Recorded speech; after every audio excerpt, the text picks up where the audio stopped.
Nuestro invitado de hoy, a Sin Café como Excusa, siempre habla de lo que no se dice, de los temas tabú que día a día siguen en la vida que inventamos.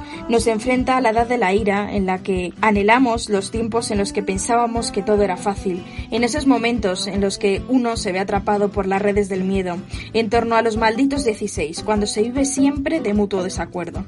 Siempre quedará la excusa de que en casa me lo sabía, más aún cuando uno se convence de que nunca pasa nada. Lo que deja claro es que todos los amores siempre son diversos, aunque pensemos que nadie nos oye. Por el momento, mientras deshacemos este entramado, o por lo menos mientras lo intentamos, decimos hasta nunca, Peter Pan. Bienvenido a Telón y Cuenta Nueva, Nando López. Gracias por habernos atendido en estos días tan especiales. Pues un placer, y sí que son días extraños, ¿no? Cuando menos, y difíciles para todos. Sí, extraordinarios por lo menos. Bueno, eres adaptador, dramaturgo, novelista. Tu vida la dedicas a la literatura y al teatro, pero ¿cuándo empezó esta vocación o esta necesidad de escribir? Pues nació desde muy pequeño. Yo ya como niño jugaba a escribir, de alguna manera era muy lector. Empecé escribiendo poesía, regalaba muchos poemas a mis compañeros de clase, por ejemplo, en los cumpleaños, regalaba cuentos, historias. Y ya en la adolescencia fue cuando quise que fuera mi camino profesional. Ahí tuve muy claro que quería estudiar literatura, por eso hice filología. Y donde, bueno, pues empezó ya a despertar una vocación de una manera más seria. Y bueno, pues a partir de ahí ya mis primeros textos los publiqué y estrené con 20 años ya en la universidad. Formé un grupo de teatro precisamente en la Complutense, se llama Armando no me llama, y estuve muchos años en activo en festivales universitarios, amateur, alternativos, y ya bueno, pues de ahí pasé a profesionalizarme tanto como novelista como en mi faceta de dramaturgo, ¿no? Uh-huh. Bueno, has conseguido descubrir eso que parecía un misterio hasta ahora, ese misterio tan extraño que era conectar con la juventud, con la adolescencia, pero al final se trataba de poner palabras, ¿no? Sí, y además también hay que ser humildes, porque a veces yo creo que los escritores y las escritoras actuales hablamos de la literatura juvenil como si la hubiéramos inventado ayer, ¿no? Y yo, bueno, es verdad, tengo la suerte y me siento muy afortunada de conectar con los adolescentes, pero no olvidemos que eso lleva pasando desde hace mucho tiempo, ¿no? Textos como Rebeldes, por ejemplo, de Susan Hinton, son un bestseller aún en día, ¿no?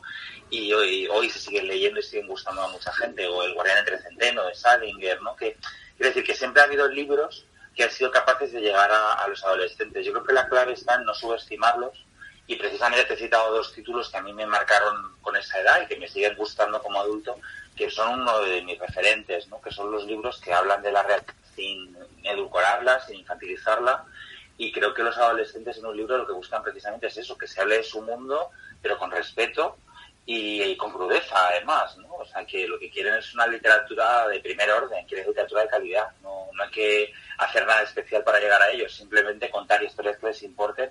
E insisto, no olvidemos que eso pues lleva ocurriendo mucho más tiempo, ¿no? Lo que pasa que, bueno, parece que el término literatura juvenil como tal, pues tiene un recorrido menor, al menos en nuestra tradición filológica, pero hay mucha gente que lleva escribiendo para ellos mucho tiempo y haciéndolo muy bien.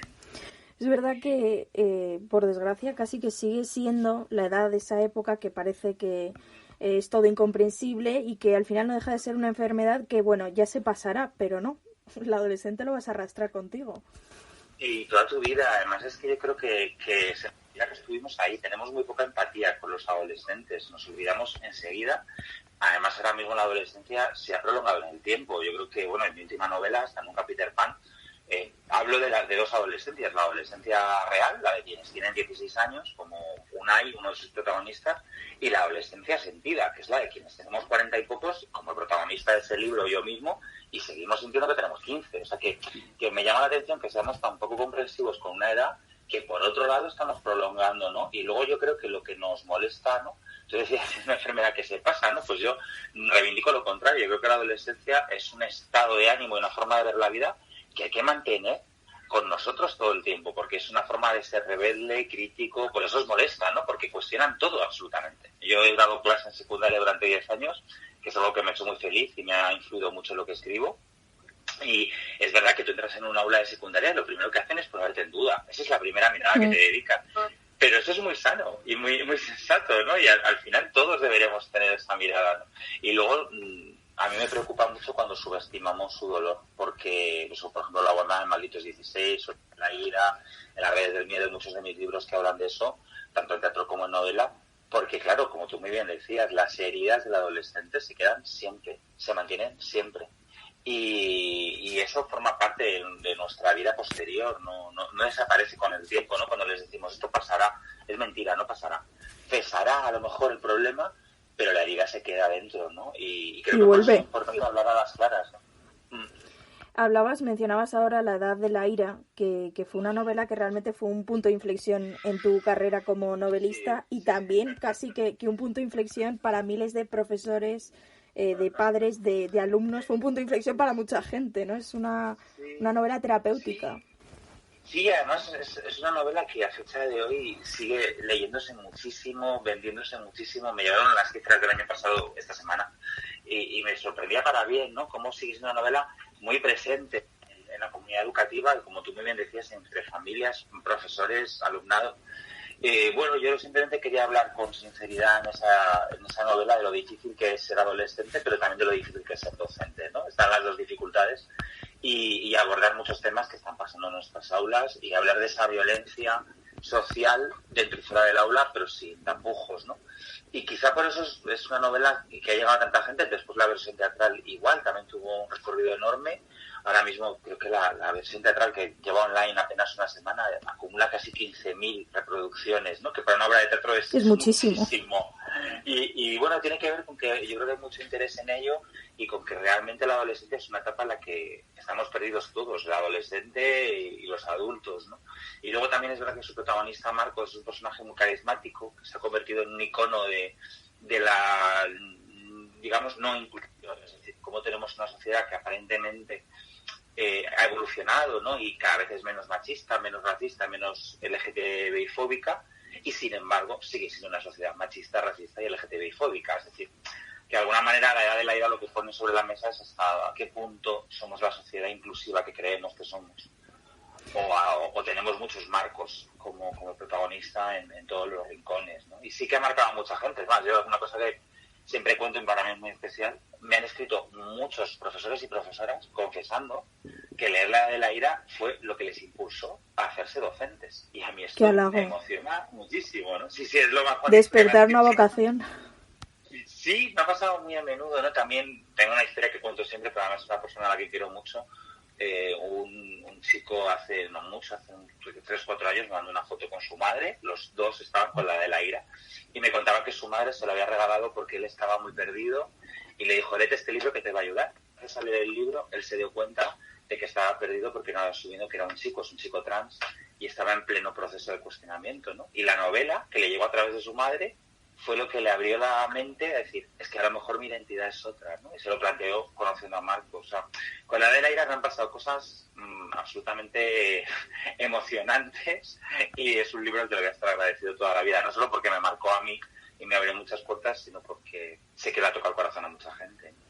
Es verdad que siempre se ha dado por sentado que a un adolescente no le interesa la literatura, no le interesa el teatro, pero nos damos cuenta que no es así, porque cuando descubren algo que les toca, al revés, es una catarsis, ¿no?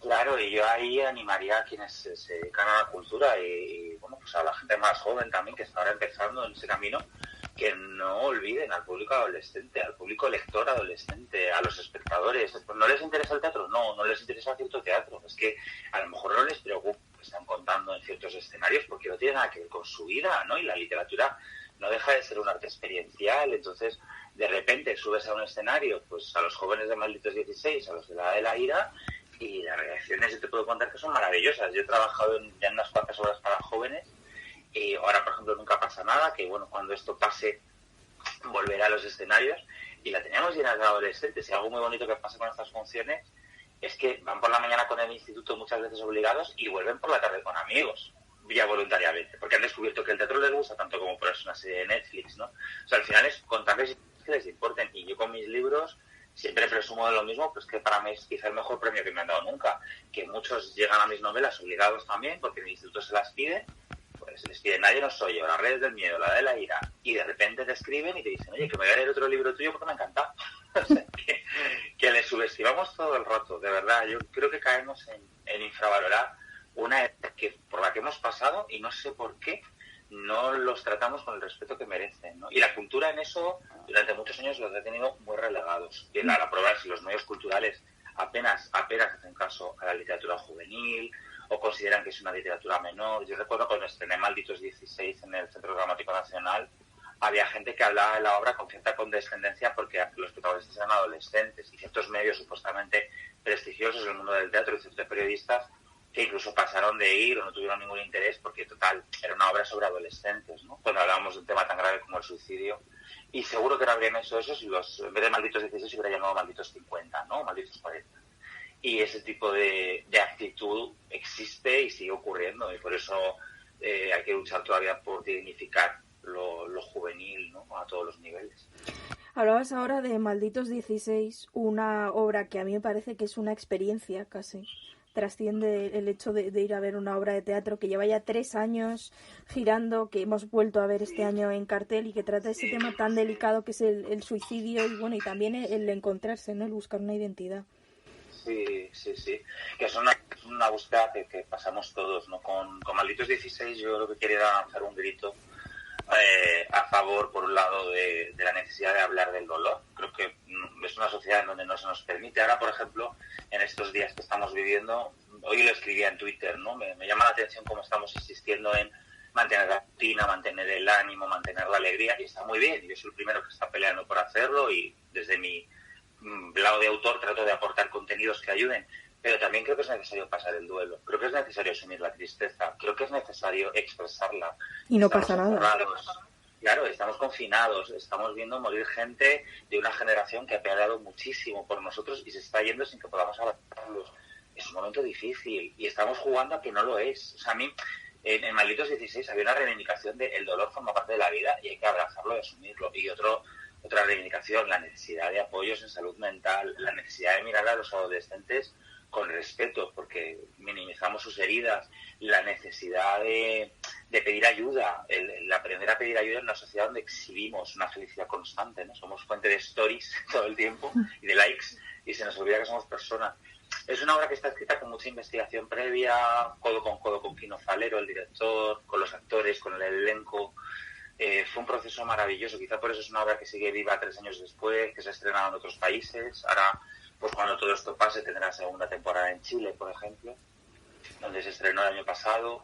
Se está preparando una producción en Perú. O sea, que es una obra que sigue muy, muy, muy presente y que a mí me ha marcado mucho también porque me ha enseñado mucho, ¿no? Y bueno, tiene que ver también con que yo hago un taller en un hospital madrileño, también con adolescentes.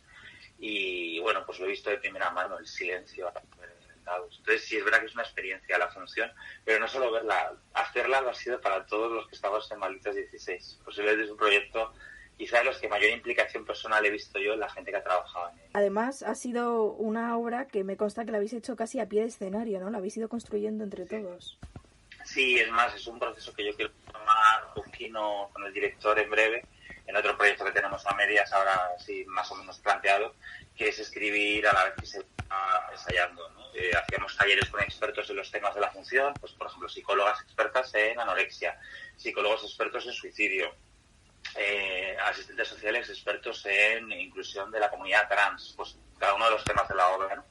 Y después, a partir de ahí, hacíamos juegos, improvisaciones, elaborábamos un planning de trabajo con los actores y a partir de ahí yo escribía, ¿no? Y luego ensayábamos, corregía, volvía a corregir, volvíamos a ensayar. Fue un proyecto muy distinto, escribir a pie de escenario. Y ya digo que ahora mismo estamos, el director y yo, buscando el modo de levantar otro proyecto cuando pase toda esta tormenta, que también siga ese camino creativo, porque es muy enriquecedor, ¿no? Al final todo el mundo siente muy propio lo que está haciendo, porque de alguna manera colaboran en la creación. No es una escritura en soledad, sino casi comunitaria, ¿no? Colectiva, aunque al final sea el escritor el que tiene que poner pues las palabras, ¿no? Pero las emociones, digamos, las pone todo el equipo, y eso es mierda. Nunca pasa nada, es una obra que has mencionado hace un momento y que este año también hemos podido ver en la cartelera, que es curioso porque retrata una de esas circunstancias en las que parece que nada pasa, pero a la vez ocurre todo y que se repiten tanto en la vida. Sí, constantemente, ¿verdad? ¿Cuántas situaciones hemos vivido que parece que eran intrascendentes, y de repente dices, ¿cómo me marcó? ¿Y cómo ha cambiado todo desde entonces, ¿no? Ahora mismo, bueno, pues estaría absolutamente de actualidad, porque hablamos de un grupo de jóvenes que se quedan, o están encerrados durante X horas o X días en una casa rural, ¿no? Aquí vamos a estar más días que ellos, pero también el encierro no compartido. Casi.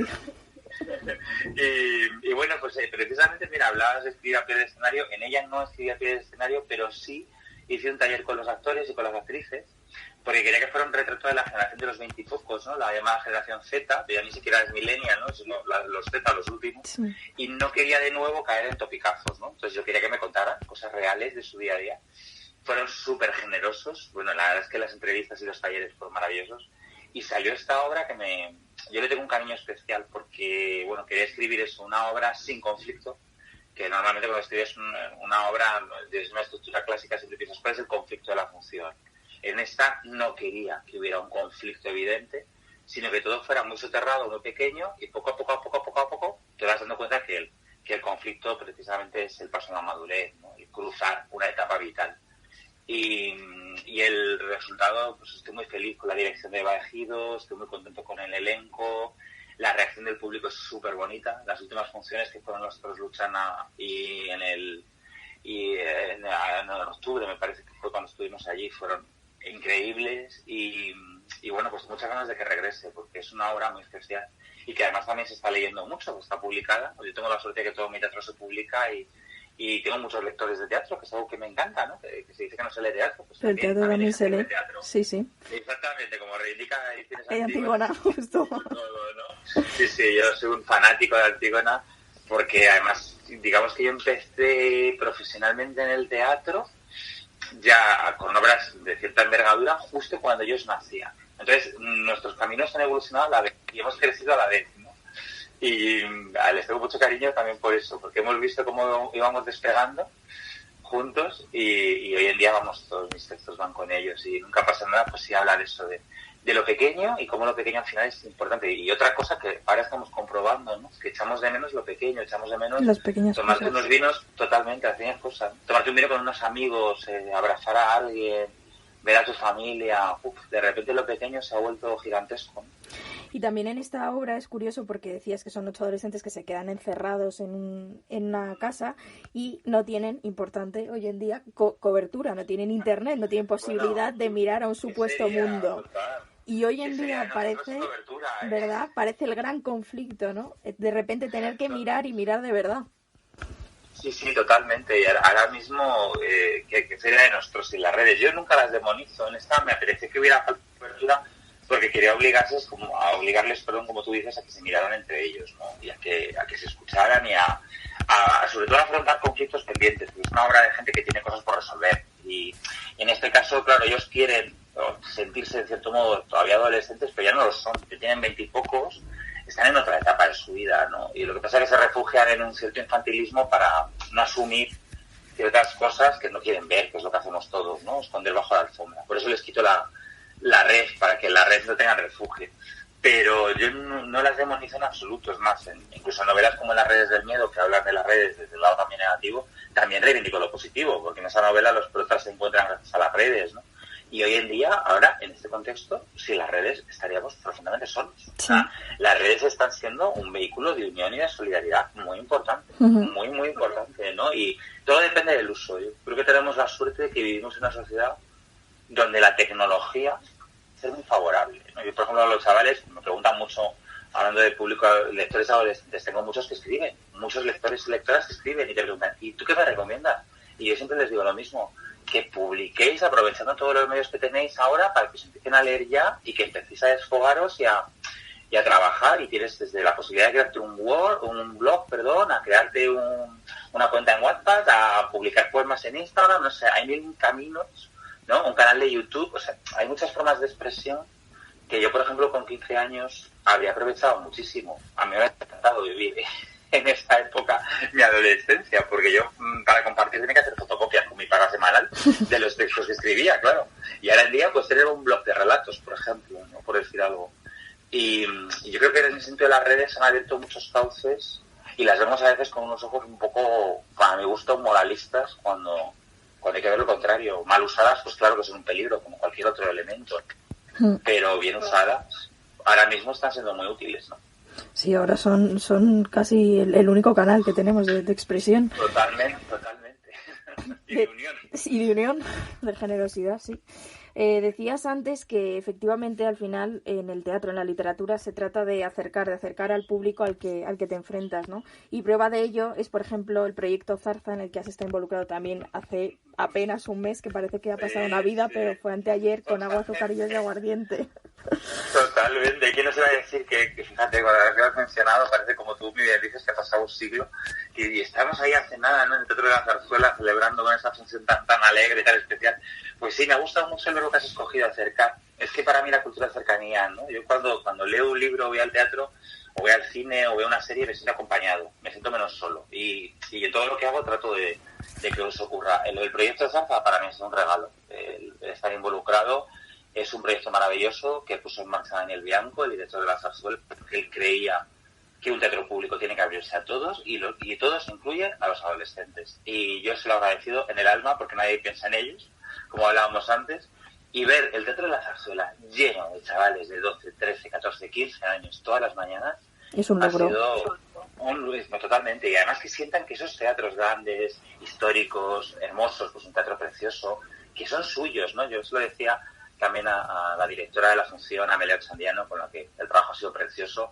Le decía, qué bonito que un chaval, una chica de 15, 14 años salga de aquí pensando, este teatro también es parte mía, ¿no? Y yo también tengo derecho a estar aquí y a disfrutarlo, y de repente pues es un reto adaptar una zarzuela y ver qué punto de vista coges, ¿no? Y cómo cambias cosas. Pero para mí era interesante, primero, por trabajar como un género que nunca he trabajado, que era la zarzuela, por colaborar con Amelia. También he tenido la suerte, nos conocimos en unos talleres teatrales en Montevideo, y de repente surgió la opción de colaborar juntos y me pareció preciosa. Y luego porque la gente del proyecto Zarza es maravillosa. A mí es toda energía. Sí, es que además hablamos siempre pues de los actores jóvenes y las actrices jóvenes desde la energía, la pasión, la vehemencia, todo eso lo tienen. Pero yo siempre sumo otro dato, la profesionalidad. Es una generación muy preparada.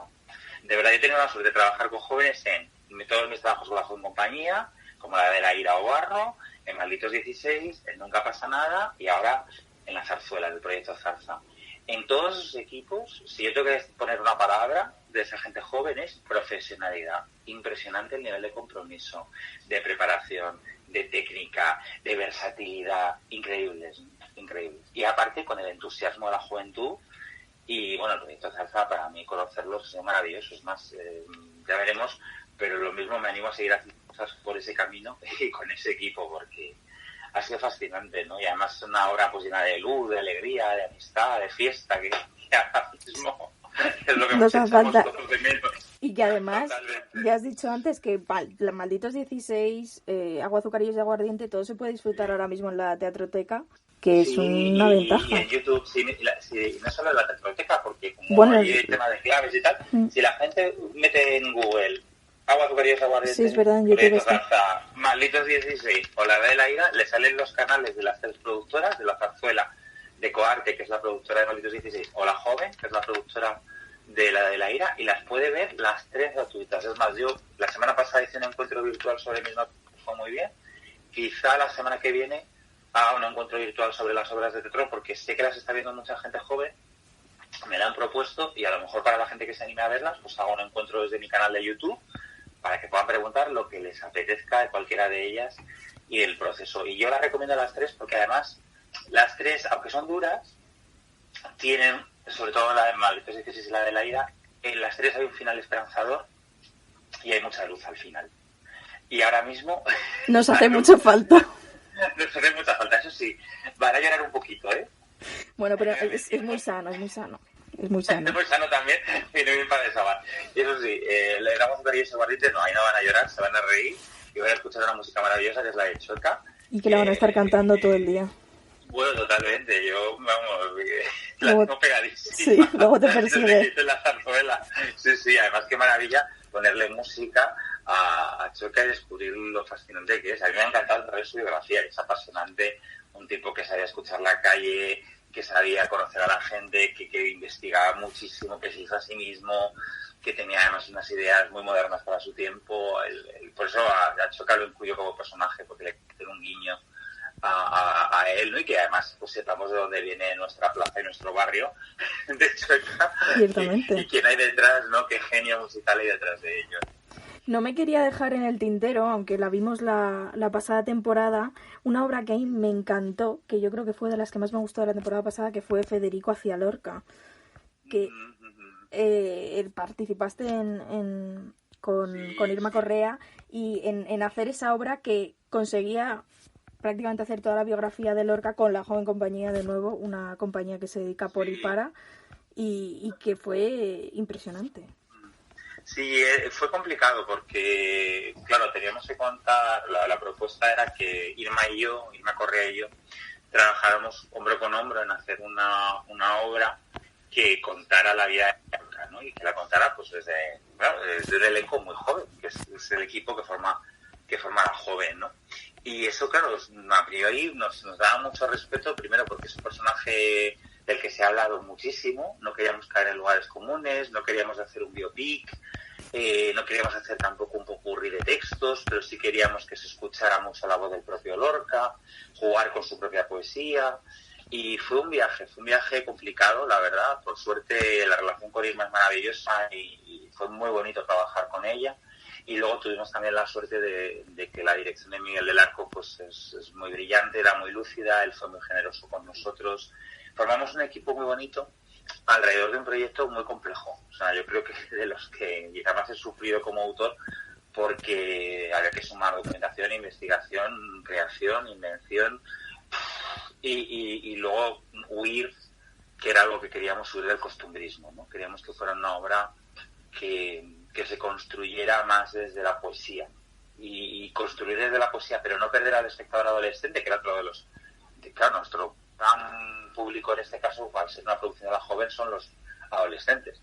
Y queríamos que vivieran la poesía de una manera emocionante y cercana, pero a la vez entendiéndola, ¿no? Y la poesía de Lorca es tan brillante porque es muy compleja. Sí.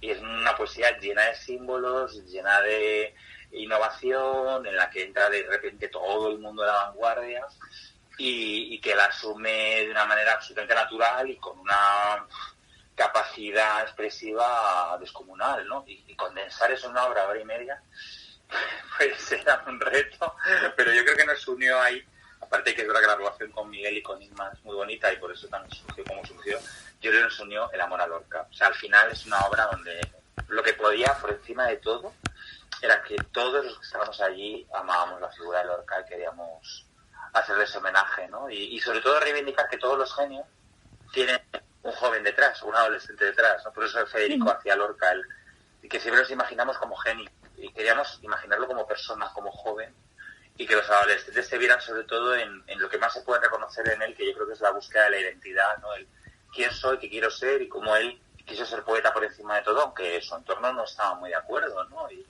uno de los momentos más emotivos de la canción es cuando lee la carta a su padre, la que le escribe en la residencia, donde dice que le dejen las alas, que él volará bien. Y era muy bonito ver a los adolescentes en ese momento cómo se revolvían en las butacas a favor de Lorca y decían, es que me pasa lo mismo. Ha sido muy mágico así ese proceso. Yo tuve la suerte de vivir 2 obras el año pasado con 2 coescrituras, que era algo que nunca había probado, una Federico hacia Lorca con Irma Correa y otra Barro con Guillem Clua, y para mí han sido 2 procesos difíciles por lo que contábamos, pero muy hermosos por las personas con las que he trabajado. Una maravilla fue, desde luego.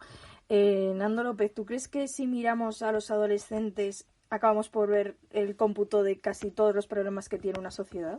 ¿Acaban por ser un reflejo? Totalmente, pero como si miramos a cualquier otro sector de edad, vemos cosas específicas, pero luego vemos problemas generales. Al final, cualquier sector social, ¿no?, refleja todo lo que nos rodea y no sé por qué nos empeñamos en que tienen que ser problemas exclusivos de esa edad o de ese sector. Está lo exclusivo y está lo general. Y yo creo que cuando hablamos de adolescencia tenemos que hablar buscando ambos elementos, lo singular y lo universal, ¿no? Y en ese universal, claro que nos reconocemos, pero sin ningún problema. Al final, ¿quién no tiene dudas de quién es? ¿Quién no tiene dudas de cómo está siendo su vida? ¿Quién no tiene dudas sobre hacia dónde va, ¿no? ¿Cuántas veces nos preguntamos a lo largo de nuestra vida, ¿estoy tomando la decisión correcta? Pues eso es una gran pregunta adolescente. ¿Qué quiero hacer? ¿Hacia dónde voy? Y creo que cuando no nos hacemos las preguntas adolescentes es porque las estamos evitando. No porque no nos las queramos hacer o porque no son necesarias, sino porque es más cómodo no hacérselas. O sea, por eso decía que la adolescencia es incómoda. Porque al final lo que hace es cuestionarnos. Y cuestionarse a veces es difícil, porque es más cómodo seguir, ¿no? Ahora, lo que nos está pasando como sociedad es que vamos abocados a un cuestionamiento necesario. O sea, eso está poniendo de relieve esta crisis actual, que hay muchas cosas que no funcionan y que no funcionaban desde hace tiempo. Pero hemos fingido que sí. Entonces ahora, bueno, pues toda esa desigualdad, toda esa miseria, todo ese desmantelamiento de lo público, todo eso que hemos ido arrastrando, ahora está saliendo a la luz de una manera brutal. Y eso nos va a obligar a tomar decisiones. Pues de alguna manera para mí el hablar de la adolescencia es lo mismo. Quizá por eso en mis textos adolescentes tienen muchos lectores y espectadores adultos, cosa que también me encanta, e incluso en mi literatura adulta aparece la adolescencia, ¿no? Como en las Peter Pan. Porque de alguna manera reivindico esa incomodidad y ese cuestionamiento. Creo que no podemos caminar con los ojos cerrados y vivir siempre evitando el reflexionar sobre quién somos y sobre todo sobre si estamos siendo quienes queremos ser, que es la gran pregunta, ¿no? Uh-huh. Tu pasión por la enseñanza, por ocuparte de ella es clara. Prueba de ello es que también tienes 2 libros como En casa me lo sabía y Dilo en voz alta y nos reímos todos, 2 frases míticas que reflejan que en un aula puede pasar de todo. Sí, a mí me encantó la experiencia de ser profe. Estuve 10 años en la pública, en las aulas de la pública, y de alguna manera lo he hecho mucho de menos. Hace 5 años que ya no doy clase, que me dedico solo a escribir, y bueno, pues por un lado me siento un privilegiado por vivir de mis libros. Por otro lado, lo he hecho mucho de menos porque a mí me encantaba el aula, me encantaba la convivencia con mi alumnado y gran parte de las historias que he escrito han nacido allí, claro. Que de repente lo que te das cuenta es que las aulas son una infinita ventana a la realidad, ¿no? Y a muchos mundos, conoces muchas realidades. Entonces, sí, esos libros, En casa me lo sabía y lo en voz alta y nos reímos todos, pues es para quitarme un poquito el mono y por hablar de educación desde un lado positivo, desde el sentido del humor, desde la ternura, y también meter una parte crítica, pero desde el humor, ¿no? Yo creo mucho en el humor es una herramienta estupenda para cambiar las cosas y para provocar, y en este caso me apetecía reírme y hacerlo además desde un lado sano y desde el cariño, ¿no? Que además es verdad que aunque no das clase en el instituto ya, pero ese maravilloso Nando Tour que te lleva por cientos y cientos de centros, supongo que debe ser de lo más satisfactorio que hay, ¿no? Sí, es verdad, me lleva por mucho. Del año pasado, claro, este año bueno, las cifras han cambiado porque nos hemos parado todos de repente, ¿no? Pero el año pasado visité casi 200 institutos de toda España, ¿no? Es brutal la sensación que tienes ahí y es muy bonito, sí, es algo que espero seguir haciendo mucho tiempo y que a mí me forma, me divierte, me encanta. Y sobre todo que tienes un feedback muy concreto, ¿no? De la gente que te lee y te dice y te opina y te cuenta, e incluso alguna novela surge de Nadie nos oye, es un libro sobre el mundo del deporte adolescente, y surgió en un instituto porque un grupo de deportistas de primera de bachillerato vino a mí y me dijo, oye, escribe sobre nosotros. Y yo pues les dije, vale, pues los entrevisto y a ver si surge algo, y surgió una novela que además estoy encantado con ella y que vamos ya por 5 ediciones, ¿no? Y surge de 5 jóvenes que te dicen, te queremos contar mi historia, queremos que escribas sobre la vida de quienes compaginamos deporte y estudios, ¿no? Entonces para mí el Nando Tour es como algo esencial también, una herramienta de trabajo casi, pero sobre todo es mi manera de quitarme el mono de las aulas, ¿no? Decías que efectivamente, realmente, yo tampoco estoy de acuerdo con poner barreras en esto es para adolescentes y esto es para adultos. Yo creo que ambas literaturas se pueden mezclar porque todo el mundo puede disfrutar de todo, y prueba de ello es tu última novela, Hasta nunca, Peter Pan, que es una novela que habla de eso, de que todos deberíamos mantener vivo nuestro adolescente, porque si no, ¿qué estamos haciendo? Sí, además es que es una novela en la que yo creo que viene muy bien para cerrar nuestra entrevista, porque es una novela donde yo quería dinamitar géneros, ¿no? Yo me paso la vida explicando si soy novelista adulto o novelista juvenil, o si soy novelista o dramaturgo, ¿no? O sea, a cada 2 por 3 tengo una etiqueta, somos una sociedad de etiquetas. Yo siempre digo, bueno, yo soy escritor, ya está. Cuento historias que yo le puede interesar a cualquiera, y a veces son novela y a veces son teatro. Y en Hasta nunca, Peter Pan, dije, hasta aquí hemos llegado. Esta novela, me voy a soltar todos los límites. Es una novela que está escrita parte en prosa, narrativa, parte está escrita como si fuera el guión de una película, o sea, usando técnicas de dramaturgo, parte es novela adulta, o sea, es verdad, es una novela adulta en su esencia, pero hay un mundo adolescente súper importante detrás, tanto el sobrino del prota, que tiene que convivir con su tío durante 6 semanas, como el protagonista, David, que de repente recuerda, porque surge una fiesta en su instituto, ¿no?, de conmemoración de los 20 años desde que acabaron allí el COU, y recuerda su propia adolescencia, ¿no? Y vuelven a salir cosas de esa época que lo que hacen es ponerle en un espejo de soy la persona que quería ser, es decir, me he convertido en el adulto que yo quería, y es más, ¿cómo es esto de ser adulto, no? Es un libro que en el fondo lo que cuenta es que ser adulto es algo que no sabemos hacer nadie, y todos nos inventamos el cómo es eso, ¿no? La idea de la madurez, e improvisamos sobre la marcha, ¿no? Y es una novela en la que hay también mucho sitio del humor. Antes hablábamos del humor, me he dejado llevar por ese humor, por esa autocrítica, pero la quería hacer desde otro lugar, ¿no? Es la primera novela donde no mató a nadie, cosa rarísima. No hay thriller esta vez, pero sí que hay una mirada hacia esta sociedad, y desde dos ángulos, ¿no? El de quienes hemos dejado que se perdieran muchas cosas por el camino, somos los que tenemos 40 y algo ahora, creo que no hemos peleado lo bastante ciertas cosas, y la de quienes tienen que enfrentarse ahora a un mundo muy complejo, que son los de 16, 17, como Unai, como el sobrino, ¿no? Y es un libro donde se habla de muchos temas, la verdad. Y se refleja esa idea nostálgica que está ahora muy instalada en la sociedad, en la que todo el rato pensamos, supongo que como refugio, que cualquier tiempo pasado fue mejor, ¿no? Miramos mucho hacia atrás. Claro, y ese mirar hacia atrás, como dice el protagonista, si lo mejor ya lo hemos vivido, ¿qué sentido tiene seguir aquí? Y a mí es un discurso que me preocupa mucho, porque mi generación es muy nostálgica desde hace mucho tiempo. O sea, ya cuando cumplimos los 30 estábamos echando de menos la EGB, que se puso de moda todo aquello, ¿no? Y a mí me da mucha grima el decir, ¿cómo podemos echar de menos algo que ha pasado hace nada? ¿Y cómo podemos estar ya mirando hacia atrás, ¿no? Cuando alguien dice, no, es que la mejor música es la de tal época, el mejor cine es el de tal época.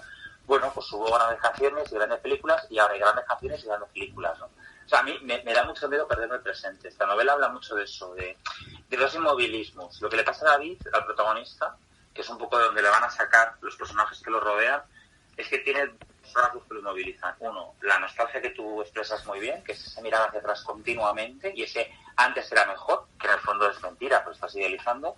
Y el segundo inmovilismo es el comparar tu vida con lo que supuestamente iba a ser. O sea, el estar esperando que llegue la gran película de tu vida, ¿no? El trabajo en el mundo del cine, hay mucho cine en la novela, y se utiliza también mucho como metáfora, ¿no? Estamos esperando que llegue esa gran escena que hemos visto en el cine hollywoodiense, y se nos escapa lo pequeño. O sea, el problema de David es que no se da cuenta de que su película está ocurriendo ahora, y se le está escapando la vida, porque no está apurando eso pequeño que, insisto, ahora mismo estamos alargando tanto, ¿no? A mí es curioso, la novela la presenté justo antes de que nos cerrara.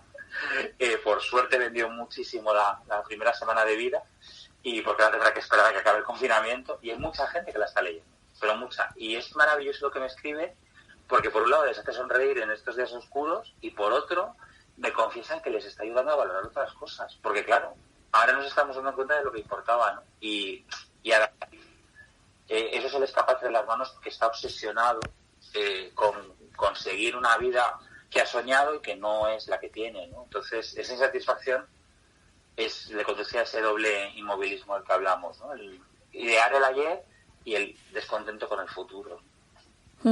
Es verdad que es algo que está instalado, yo diría que ya casi en varias generaciones, porque ha llegado también a la mía. Sí. No entiendo cómo personas de 20 años tienen nostalgia por lo que pasó hace 4, a mí se me escapa un poco. Es verdad, pero tienes toda la razón. Yo mira, me alegra que lo digas tú, porque yo que os sigo mucho en redes, porque claro, muchos de mis lectores más jóvenes ahora tenéis esta edad, y entonces yo sigo y os leo, y hay cosas que digo, no puede ser. O sea, de repente ponen Disney Plus esta semana, sí, y veo gente de 21 o 22 años diciendo, qué bien, puedo volver a ver esta serie de la infancia, que nostalgia. Y dices, pero ¿cómo hacer nostalgia de hace 3 minutos? O sea, no te ha dado tiempo. No me ha dado tiempo a echarlo de menos, y con las cosas maravillosas que hay que ver, cómo podemos estar volviendo a ver ahora de repente yo en el patio, o lo que sea que veía esta generación, ¿no? Sí, estoy contigo. Estamos en una sociedad demasiado, yo creo que por eso somos muy ególatras, ¿eh? Sí. Y esa nostalgia en el fondo es muy ombliguista. Voy a recordar lo que yo vivía en mi infancia, al final es refugiarte lo conocido por miedo a lo que viene. Y también creo que es muy de épocas de crisis, ¿no? Estamos en un momento difícil, y las crisis también generan pues una actitud muy conservadora, que al final eso es lo que es conservadurismo, emocional, pero conservadurismo. Y a mí eso me preocupa, sobre todo gente de vuestra edad. Creo que lo que os toca, espero, es no caer en el aburguesamiento de la mía. Es ser el revulsivo, ¿no? Ojalá. Yo tengo mucha fe en vuestra generación, porque creo que estáis haciendo muchas cosas, pero os toca un contexto difícil, así que ánimo con él. Bueno, he leído que uno de tus próximos proyectos es Nadie nos ve, una continuación de Nadie nos oye, que me parece un proyecto precioso, la verdad. Sí, porque además, pues de nuevo lo que hablamos, ¿no? Que ha surgido de hablar con gente. Yo tenía claro, porque es una novela que me ha marcado mucho, Nadie nos oye, tiene muchísimos lectores. Y hay mucha gente que me pide que continúe la historia de algunos de sus personajes, ¿no? Concretamente dos, Vera y Javi, que lea la novela va a entender por qué, que sufren un contexto muy duro. Y bueno, pues yo había decidido que sí, que darles una oportunidad en otro libro, pero de repente me llamaron de un centro de la ONCE para hablar de otras de mis novelas, entre ellas la de La ira. Y allí viví un encuentro muy revelador, muy emocionante. Y hubo un chico que me levantó la mano y su pregunta fue muy directa, muy concreta. Me dijo, vale, hablar mucho de la diversidad, sobre todo el LGTB en tus libros, pero ¿para cuándo un protagonista ciego? Y pensé, es verdad, no tengo ninguno. No he hablado de este tema porque no es mi diversidad. Entonces, como autor tiendes a lo que tú sueles escribir o conoces. Claro, exactamente. Y de repente pensé, quiero hablar con ellos, quiero hablar con ellas, quiero que me cuenten. Y les voy a entrevistar y voy a hablar de este tema, entre otros, pero uno de ellos va a ser el tema de la inclusión de las personas con capacidades diferentes. Cómo no, esa inclusión no es real. Las barreras cotidianas. Y sí, estoy muy emocionado con Nadie nos ve, ver a la luz, si todo va bien, porque ahora el mundo editorial, como todos los sectores, está en un momento de incertidumbre muy grande de qué va a pasar después. A priori, la primavera de 2021, ¿no? Dentro de un año verá la luz, pero bueno, todas las fechas ahora están en el aire porque no sabemos muy bien qué va a pasar en este contexto en el que estamos, ¿no? O sea, esto, ahora hay que esperar. De momento yo lo que voy a hacer es escribir y luego ya veremos. Ya veremos cómo lo hacemos.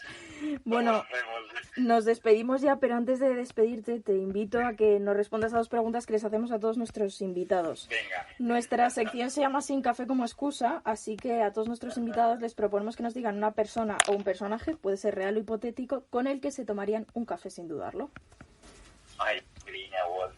A mí me encantaría sentarme con ella y ponerme a sus pies. Sí. Porque me entusiasma y me encantaría preguntarle muchísimas cosas. Sí. Es que es quizá de los personajes históricos que más me fascinan, de las escritoras que más me han influido. Me encantaría tener esa ocasión de sentarme con ella y escucharla. Creo que no abriría ni la boca, fíjate. Solamente querría escuchar y que me explicaran, que me dijera su visión de la sociedad y de la literatura. No, ese café no diría que no, un té, que parece como más propio, ¿no? Sí, posiblemente, es verdad. Y para ti, ¿cuál es tu sinónimo de teatro? Mi sinónimo de teatro, empatía. Creo que lo que provoca el teatro es que nos miremos en un espejo que nos ayuda a entender mejor a los otros. Fernando López, muchísimas gracias por habernos abierto las puertas a toda tu escritura, en realidad, y por habernos acercado a ella. Pues un placer. Ojalá todas las entrevistas sean tan bonitas y tan agradables como esta. Así que nada, que mucho ánimo con el programa y nos escuchamos. Gracias.